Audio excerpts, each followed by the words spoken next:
Question number 4 को कैसे हम हैंडल करते हैं वो देख लेते हैं। मिनिमाइज करना है z को 3x + 5y और कंस्टेंट दिया है। ये कंस्टेंट तो पता ही हो गया होगा, जिस पे इनइक्वालिटी साइन होता है उसको कंस्टेंट बोलते हैं, और जिसको मैक्सिमाइज या मिनिमाइज करना होता है उसको हम ऑब्जेक्टिव फंक्शन बोलते हैं। बच्चों मैं बार बार एम्फसाइज कर रहा हूँ कि जिसको मैक्सिमाइज या मिनिमाइज करना होता है उसको ऑब्जेक्टिव फंक्शन बोलते हैं, क्योंकि ये कॉन्सेप्ट है और ऑब्जेक्टिव क्वेश्चन में ये एमसीक्यूज में आया हुआ है, इसलिए आपको शायद याद हो जाए, इसलिए मैं हर एक क्वेश्चन में इसको रिपीट कर रहा हूँ। सो ये हमारा ऑब्जेक्टिव फंक्शन हो गया, ये हमारा कंस्टेंट हो गया। ग्राफ हम कंस्टेंट का ड्रॉ करते हैं, बट कंस्टेंट से पहले हम ग्राफ इक्वालिटी का ड्रॉ करते हैं। ये इनइक्वालिटी साइन हो गया, ठीक है। सो x + 3y = 3 में कन्वर्ट कर दिया, इक्वल में चेंज कर दिया, = हो गया। अब बॉक्स बनाते हैं इसके लिए। ये हो गया x y, x की वैल्यू 0 डाली, y हो जाएगा 1, y 0 डाला, x हो गया 3। सिमिलरली यहाँ पे हम करते हैं x y, x 0 डाला, y होगी 2, y 0 डालोगे x होगा 2। अब इसका ग्राफ ड्रॉ करते हैं। इसका मतलब क्या होता है हमारा, इसका मतलब होता है फर्स्ट क्वाड्रेंट। तो जो भी आंसर निकलेगा वो फर्स्ट क्वाड्रेंट में आना चाहिए, यानी शेडेड पोर्शन हमारा फर्स्ट क्वाड्रेंट में आना चाहिए। सो बच्चों देखते हैं, x पे मैक्सिमम 3 है, तो ये y पे हो गया 2 हो जाएगा, x पे जाएगा 3, तो ये हो गया 1 2 and 3, 1 2 3, 1 and 2, 1 and 2। अब देखो 0,1, x 0 y 1, ये पॉइंट हो गया। 3,0, x पे 3 0, ये पॉइंट हो गया। इन दोनों को मिला दिया, ये लाइन बना। एग्जैक्ट एक्यूरेट लाइन नहीं है, बट हमारा काम चल जाएगा इससे। ये लाइन हो गया, इस लाइन को जरूर लिख लेना।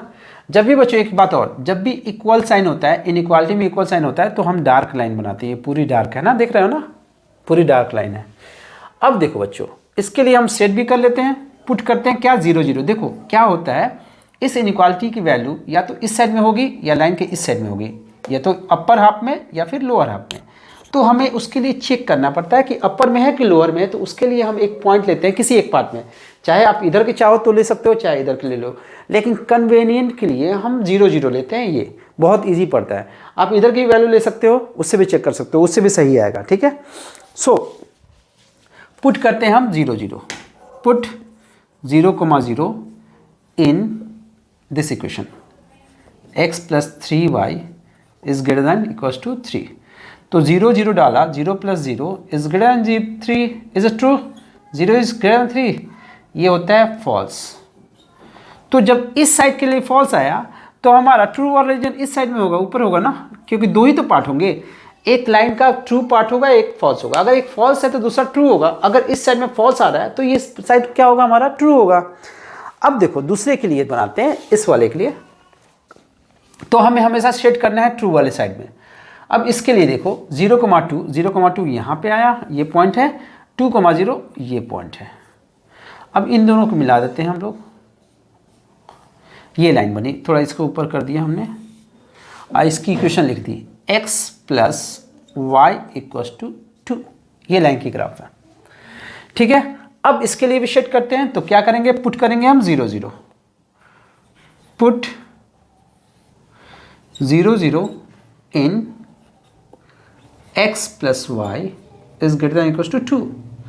जब 0 + 0 डालोगे > 2, 0 is > 2 is a true, false. 0 कभी भी 2 से बड़ा नहीं होता है, फॉल्स है, यानी कि इस साइड के लिए फॉल्स आ रहा है, तो ट्रू वाला साइड इधर हो गया, ठीक है। समझ में आया बच्चों। तो हम क्या करते हैं, एक ट्रिक मैं आप लोगों को बता रहा हूँ इस क्वेश्चन में, पर्टिकुलरली इसी क्वेश्चन में बता रहा हूँ, हालांकि हर एक क्वेश्चन में अप्लाई कर सकते हो। सिंस काफ़ी टाइम हो गया तो मैं एक ट्रिक बताता हूँ, शेडेड पोर्शन निकालने का तरीका बताता हूँ। देखो बच्चों, इसको रब कर दूंगा मैं। हम क्या करेंगे, जब भी आप ये ग्राफ बनाना, अगर आपको शेडेड पोर्शन नहीं निकल रहा है, बहुत हौच-पच हो रही है या गलती करते हो, तो उससे बचने का एक तरीका है, मैं बता देता हूँ। ये दोनों लाइन जब यहाँ पे एग्जैक्ट लाइन बनाओगे, यहाँ पे इसका एक रेप्लिका यानी कि इसका एक डुप्लीकेट लाइन बना लो, ऐसे ही डुप्लीकेट लाइन बना लो। इधर ये वाला लाइन मिल गया, ठीक है, एक ऐसे था, नहीं एक ऐसे था, डुप्लीकेट बना लिया। अब इसमें हमें क्या करना है, शेडेड पोर्शन किधर होना चाहिए, शेडेड पोर्शन फॉल्स वाले साइड में करना है। इसमें क्या करते थे हम, ट्रू वाले साइड में, इधर ट्रू वाले साइड में करते थे, तो हम उसमें क्या करेंगे, फॉल्स वाले साइड में। देखो बच्चों, इस लाइन के ऊपर सेट करना था ट्रू वाला साइड में, हम इधर करेंगे इस लाइन के नीचे। फॉल्स इधर होगा ना इस लाइन का। अब देखो, इसके लिए ट्रू ऊपर था तो फॉल्स नीचे होगा, इसके लिए फॉल्स नीचे, ये साइड।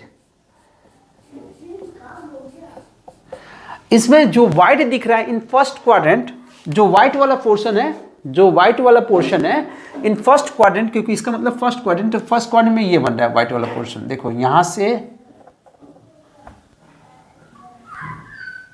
ये वाला पोर्शन, ये हमारा फिजिबल रीजन होगा। तो इधर आप कलर इसी को कर दो, ज़्यादा सोचने की जरूरत नहीं है, ये हमारा फिजिबल रीजन है। ठीक है बच्चों, एक एरो दे दो, एरो के बाद ये वाला पोर्शन जो आपने ऐसे ट्रिक से निकाला ना, उसका हमें इधर शेडेड पोर्शन यहाँ पे दिखा देना है, यही हमारा शेडेड पोर्शन होगा। अब देखो बच्चों, इसकी ये कौन सा पोर्शन हो रहा है, ये अनबाउंडेड है, अनबाउंडेड रीजन है।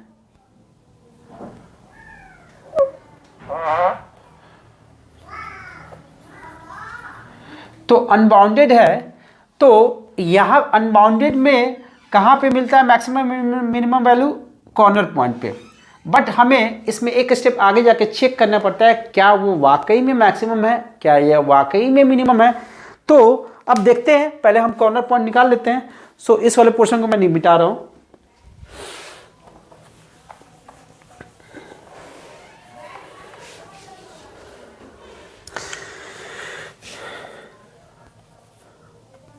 Corner point.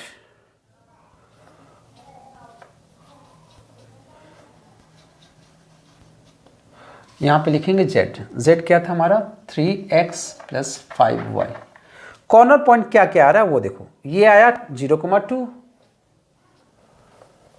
ये आया 3,0, एक ये पॉइंट भी है। तो ये पता नहीं क्या हो रहा है, ठीक है, क्योंकि हमारे पास ग्राफ पेपर अभी नहीं है, हम रफली यहाँ पे बना रहे हैं। तो उस केस में हम क्या करेंगे, इन दोनों लाइन को सॉल्व करेंगे, पॉइंट ऑफ इंटरसेक्शन निकालते हैं, पॉइंट ऑफ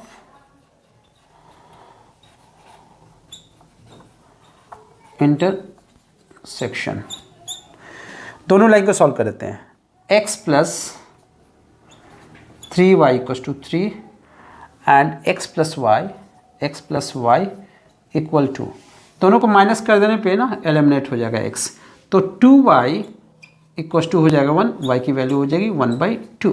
सो यहाँ पे y क्या हो गया 1/2, x निकाल लेते हैं। अगर y की वैल्यू 1/2 डाली यहाँ पे, तो ये इधर जाके माइनस होगा तो ये 3/2 हो जाएगा, तो x हो जाएगा 3/2। तो हमारा नेक्स्ट कॉर्नर पॉइंट क्या मिला, 3/2 1/2। अब वैल्यू रखते हैं, 0 x पे 2 यहाँ पे रखेंगे तो ये 10 हो जाएगा, 3 रखेंगे तो ये 9 हो जाएगा, 3/2 रखोगे तो ये 9/2 होगा, प्लस 5/2 तो ये हो जाएगा 14/2, दैट इज 7, ये 7 हो जाएगा। ठीक है, अब देखो बच्चों, अब हमें यहाँ पे देखना है कि मिनिमम वैल्यू क्या है। तो मिनिमम वैल्यू हमारी ये है, ठीक है, 7 है। अब हमें जब ये अनबाउंडेड रीजन होता है तो हमें क्या करना होता है, चेक करना पड़ता है क्या ये 7 जो आया हमारे वैल्यू वो क्या वाकई में मिनिमम वैल्यू है। तो उसके लिए करते क्या है, जिसको मिनिमाइज करना था 3x + 5y is less than 7, इसकी मिनिमम वैल्यू कितनी थी 7 थी ना, तो लेस दैन 7 जब मिनिमाइज करना हो तो लेस दैन 7 का ग्राफ हम यहीं पे प्लॉट करेंगे, इसकी ग्राफ हमें यहीं पे प्लॉट करनी है। तो आपको पता है कि इसको हम क्या करेंगे, 3x + 5y = 7 करेंगे, बॉक्स बनाएंगे x y, x 0 करोगे तो y की वैल्यू होगी 7/5, y 0 करोगे तो x की वैल्यू हो जाएगी 7/3। तो शायद 7/5 कितना होता है आपको पता होना चाहिए, 1.4, 7/3 2.3। सो अब देखते हैं बच्चों, उस पॉइंट को हम यहाँ पे लाते हैं, 0,7.5 दैट इज 1.4, 0,1.4, 1.5 बीच में होता है तो इससे थोड़ा सा नीचे होगा, यहाँ पे होगा।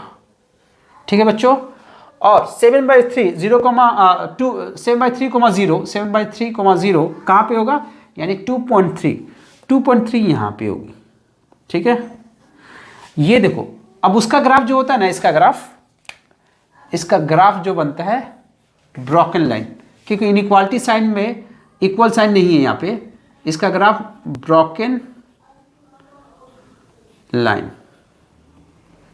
ग्राफ। ये मैं आप लोगों की सहूलियत के लिए लिख दे रहा हूँ, ठीक है। तो यहाँ से जो लाइन पास करेगी ना वो ब्रोकन लाइन होगी।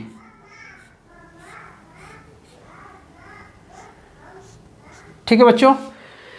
अब देखो बच्चों क्या करना है, अब इसके लिए सेट करेंगे पुट 0 0, यहाँ पे put 0 0 in 3x + 5y is less than 7. 0 + 0 is less than 7. Is it true? Yes, it is true. जब ट्रू है तो सेट किधर होगा बच्चों? इस लाइन के नीचे की तरफ, इस साइड में, क्योंकि 0 0 वाले साइड में होगा। ठीक है। अब देखो कॉन्सेप्ट क्या कहता है, जो इसका शेडेड पोर्शन आया नीचे वाला, अगर फिजिबल रीजन के साथ कांटेक्ट में नहीं है, इसकी जो कॉमन पोर्शन, फिर से रिपीट कर रहा हूँ, इसकी जो कॉमन पोर्शन है, सॉरी, इसका जो शेडेड रीजन है ये नीचे वाला, फिजिबल रीजन के साथ कांटेक्ट में नहीं है, देन मिनिमम वैल्यू होगी। कांटेक्ट में नहीं है तो होगी, कांटेक्ट में नहीं है तो होगी। अगर ये कांटेक्ट में आ जाता है इससे, या कॉमन आ जाता है, इसके साथ कॉमन हो जाता है, कुछ मैच कर जाता है, तो वैल्यू मिनिमम नहीं होती। कांटेक्ट में होता तो नहीं होता, कांटेक्ट में नहीं है इसलिए इसकी मिनिमम वैल्यू है, और मिनिमम वैल्यू यही है, क्योंकि मैंने बोला था हम लोग सिर्फ चेक कर रहे हैं। मैक्स मिनिमम वैल्यू तो निकल गई 7, हम बस चेक कर रहे थे कि होगी कि नहीं होगी। तो इसने बता दिया, कॉन्सेप्ट क्या बताया कि अगर इसकी शेडेड पोर्शन फिजिबल रीजन के साथ कांटेक्ट में नहीं है तो मिनिमम वैल्यू होगी, कांटेक्ट में नहीं है तो मिनिमम वैल्यू होगी, और मिनिमम वैल्यू यही है। ठीक है बच्चों। सो ये वाला पोर्शन रब कर रहा हूं, यहां पे लिख देता हूं मैं जो मैंने चीजें बताई आपको। Since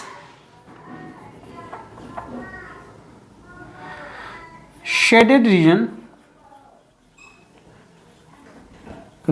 of 3x + 5y is less than 7 is not in contact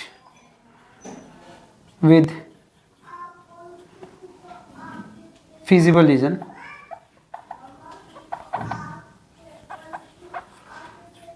so it has, means Z has, objective function has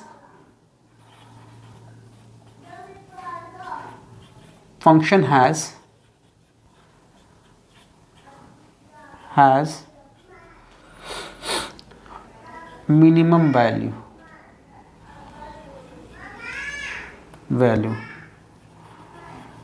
अगर कांटेक्ट में नहीं है तो मिनिमम वैल्यू होगी, अगर कांटेक्ट में है तो मिनिमम वैल्यू नहीं होगी। सो इसका शेडेड पोर्शन फिजिबल रीजन के साथ कॉमन में नहीं आ रहा, सो मिनिमम वैल्यू होगी, and the minimum value will be,